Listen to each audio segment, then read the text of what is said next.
When there's no more hope is left in me, I can see what comes my way.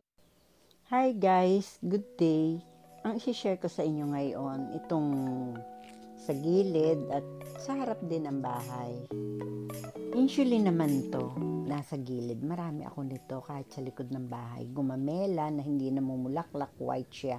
Itong usually na ito, sobrang maganda raw sa pagpapababa ng blood sugar at panggagamot na yung diabetes.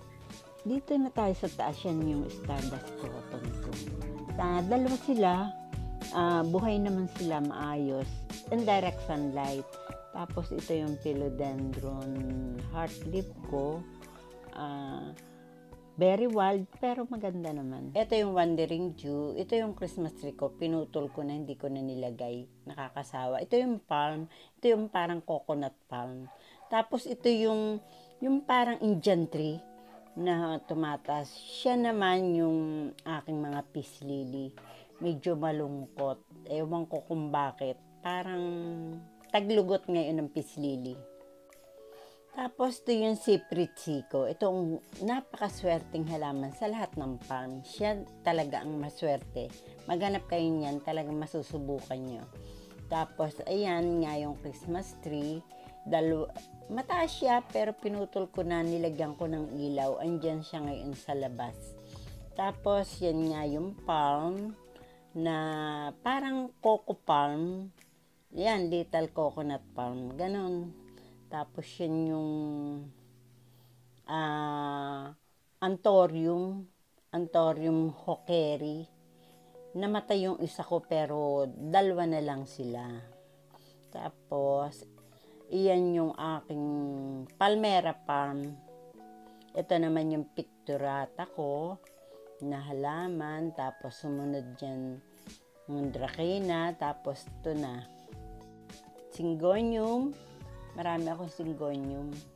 Yan yung Batanes tree, crotons. Tapos yung humaloma ko. Yan yung aking guyabanus tree. Tatanim ko dun sa lupa namin. Tapos yung dracena tricolor. Yan siya. Maganda naman siya. Buhay na buhay. Yan. Swerte rin ng mga dracena. Lalo maraming kulay. Yan yung crotons. Nakatago San Francisco or crotons. Siya yung Dalmatian ko na aglaonema, dwarf snake plant, yung Indian beads. Mamaya ko i-coat. Tapos Boston fern. Ayan siya. Tapos itong aking philodendron deliciosa or cheese whiz.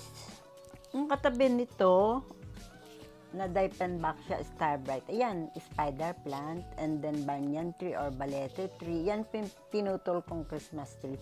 Fortune plant ko. Dalawa sila na namumulaklak. Andun ang isa sa front. Ito sa gilid ng front. Ito pa mga farm ko. Yung Cypress, rapis, at saka itong golden tree at yung Japanese tree. Siya yung nasa gilid, sa harap din. Ito naman, talagang sa harap, yan yung rosal, jasmine rosal, yung jasmine na parang, yung sobrang bango, birds of paradise, and dyan din, tapos yung, ayan yung dracena, saging, yung saging na totoo, rose. Then, ito ang fortune plant ko na nasa front talaga. Baka mga March may bulaklak na ulit sila. Andyan yung lirio ko. Yan, lirio. Tapos kalachuchi, laurel, kawayan, wandering Jew. Yan yung kawayan mismo. Firefox plant, lawiswis, namumulaklak siya. Tapos yan nga ang kalachuchi, yung isang jasmine, yung kalamansi ko na nasa pail lang, namumunga. Tapos to, yung mga lemon ko, ay dalawa lang lemon ko. Kaso hindi ko pa makuha. Okay pa naman siya kasi ang dami ko pan lemon. Yan yung ginger na dilaw, tapos angel, kalachichi, jasmine purple, At saka yung luya na ginagamit natin sa pagluto, yan yung green and white ko na caladium. And then yung isa ko na, yan, crotons din, yellow fortune plant, pero dwarf sila. Tapos itong aking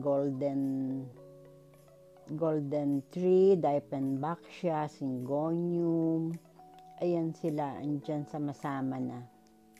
Shilum ko na bagong buhay, tapos yung spider plant, yung pineapple na pang against sa negative. Ayan yung fortune plant ko na yellow. Tapos ito, yan yung Indian beads ko. Dalawa sila. Yung isa nag-dormant, pero okay naman. At least namulaklak din. Nabuhay yung aking na-propagate. Ayan na, may bulaklak na siya. Kaya masaya rin naman ako, nakabuhay ako ng Indian beads ko na mismo sa akin. Ito naman yung naputol na money tree.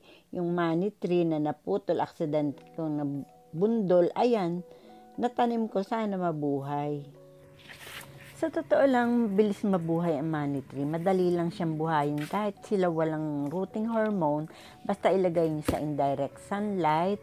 Tapos, huwag niyo silang bubundulin. Sure na sure mabubuhay sila. Okay guys, sana nagustuhan niyo ang video ito.